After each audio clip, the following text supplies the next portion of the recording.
అదేవిధంగా ఇవాళ వీడియోలో మనం చూస్తున్నాము, మీడియా పరంగానే మనకు తెలుస్తుంది అసలు ఎవరు తప్పు ఉందని. ఒకవేళ పోలీసులు సడన్ గా ఆ గేటు తెరవకపోతే ఆ యాక్సిడెంట్ జరిగేది కాదని అక్కడ ఉన్న సాక్ష్యాలు చెప్తున్నారు.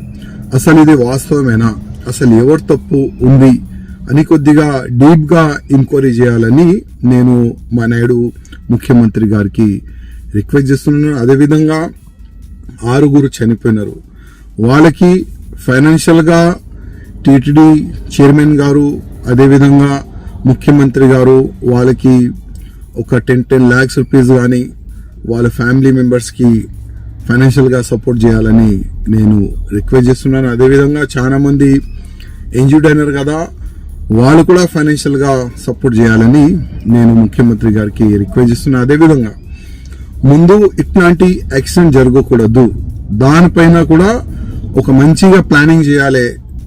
లక్షల మంది తిరుపతి దేవస్థానంకి వస్తారు. ఇవాళ ఈ ఒక్క యాక్సిడెంట్ వల్ల ముందు అట్లాంటి యాక్సిడెంట్ జరగకూడదు, దానికి ఇప్పటి నుంచే కొద్దిగా ప్లాన్ చేస్తే బాగుంటుందని నేను వ్యక్తిగతంగా మా ముఖ్యమంత్రి గారికి రిక్వెస్ట్ చేస్తున్నాను.